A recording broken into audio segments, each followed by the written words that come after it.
Hello and welcome to another edition of Player Interviews presented by Inside the Hashes. My name is Juan Guarin-Camargo and we got a special treat for you today. We are speaking with an NFL pro linebacker, Mr. Ahmad Gooden of the New York Jets.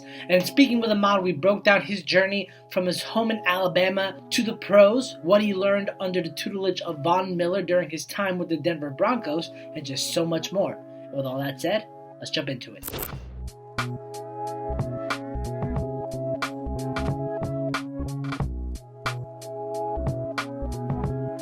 Yeah, like, how are you feeling? I know you started the year off on the COVID reserve list. Like, you were in quarantine for 10 days. What was that process like, and how are you feeling right now? Right now I'm feeling wonderful. I'm feeling good. Kind of got back into shape of things and progressing my way, back into normal schedule, back in the normal program. Them 10 days, man, I was just quarantining, stuck in a room. Couldn't really, testing positive. I couldn't really move around and do too much. So now I'm just going through a whole process of progressing, building up my stamina, my conditioning, and my strength, trying to get back on the field.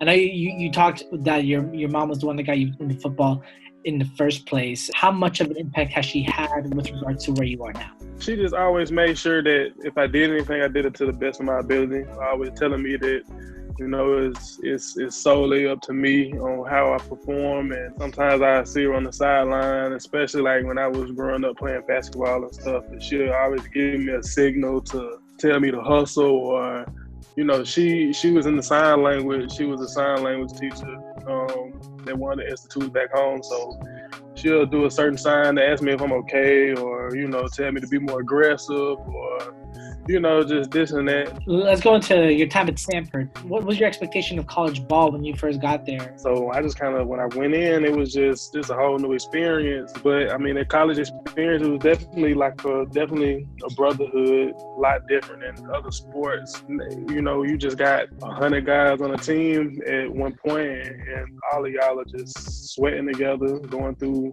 all kind of adversity together. And by the time I left with a close knit group of friends that's trusted, and I can count on them. And I'm just blessed for that whole experience being at Stanford.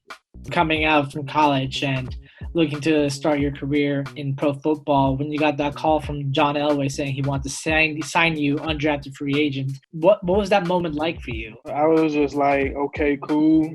They signed. They want me on the team. I got a spot. I kind of looked at it as if a walk on going to college team. You're trying to make the team. So when I got that call, I was just like, okay, cool. I'm not gonna really celebrate about it. I gotta get to work. I get this call. I gotta make it worth it. I gotta make it mean something. Leaving home from South out to Mountain West, Denver, how was the transition like for you? I like Denver better than I like home.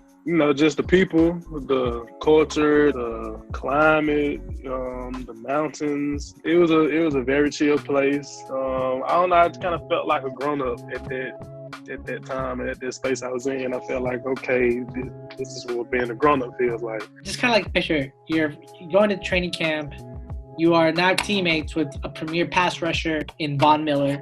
During your time in Denver, what did you take away from Von that you applied to your own skill set? I took a lot of speed techniques, a lot of speed moves, because ultimately I feel like I was a power rusher, and I relied on my speed only as far as like ball get off, trying to be the first one off the ball, the quickest one off the ball. I took the things that I would do as far as like using speed and using finesse, and I kind of brought his style along with it to try to make it, unique for me, but not just say I'm just copying Von.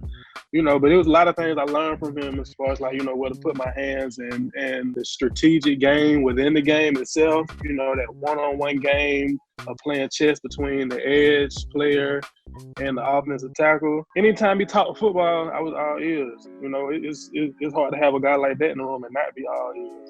Rookies usually say that they have a welcome to the NFL moment. Did you have one when you first started, when you got a chance to like go in and play? And what was it? I got that welcome to the NFL in training camp. So that was months before I got on the field, like really suited up. So we had a joint practice with the 49ers. and it was definitely that adversity. Finally going up against just a different NFL squad. You got guys on both teams that are trying to make the roster, and it's kind of cutthroat.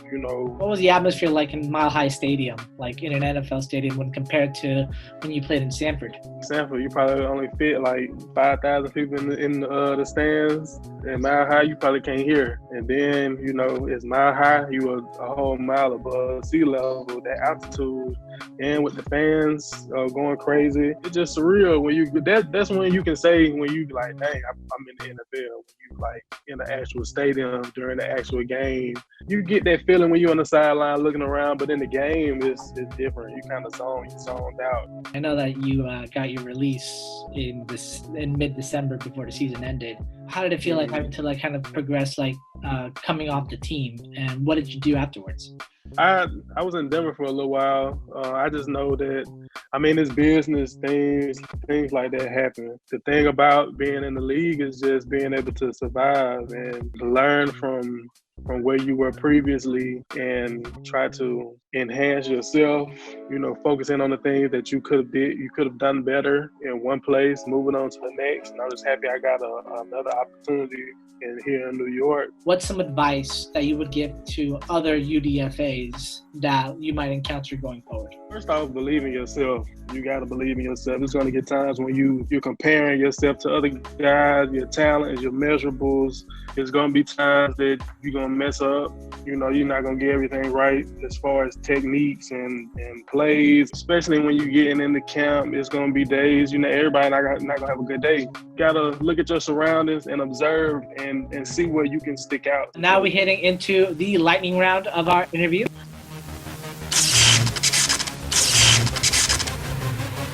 Is it a hot dog or a glizzy? A glizzy. All right. Twitter or Instagram? IG. What do you hate more, spiders or clowns? Spiders, for sure. Do you like cardio more or weights? Cardio. Morning or night person? Night. Netflix or Hulu? Netflix. NFL Sundays or college football Saturdays? NFL Sundays, baby. That's how we rocking. Do you like to watch the Super Bowl or the national championship more? I gotta go with the natty. Yay! Does pineapple belong on pizza? It does belong on pizza. Yummy. Yeah. And if you say and if it didn't belong, it wouldn't be there. Exactly, and with a little ham too, it's just amazing. I don't understand why people hate. Cat or dog? Dog. Big Trust or Money Mahomes? Mahomes. Beach or mountaintop? Beach bars. Bike or skateboard? Bike. The safe way. I'm gonna go with the safe way. Smart. And then finally, Coke or Pepsi? Coke. We in the South. With it. All we know is Coke. Because Georgia's got the Coke factory, so it's kind of like always big down there. Right. To be honest with you, I can't really tell you that I've seen Pepsi. Damn, I honestly have never went in a convenience store, gas station store, anywhere, and just looked at the refrigerator and like, oh, there goes Pepsi. Like, I never see Pepsi in there. It's weird. I can't tell you how much I appreciate your time, and just the chance to talk to you has really been amazing. Thank you so much, and I can't wait to see how you do going forward in 2020, man. I'll be rooting for you. I appreciate you, my man. It's a pleasure being on this call with you. I appreciate you for real. As of right now, Ahmad has been released by the Jets, but is looking forward to finding his next opportunity to continue his pro career in the NFL. Once again, I want to thank Ahmad for taking the time to sit down and talk with us today, and wish him nothing but the best going forward as he continues his pro career. And remember, for more player interviews like these, you can find us on YouTube at Inside the Hashes, on our website, InsideTheHashes.com. And you can also find us on our social media. On Facebook, we are Inside the Hashes. On Instagram, we are at Inside the Hashes. And on Twitter, we are at Inside Hashes. Player interviews and for Inside the Hashes, my name is Juan Guarin-Camargo. See you next time.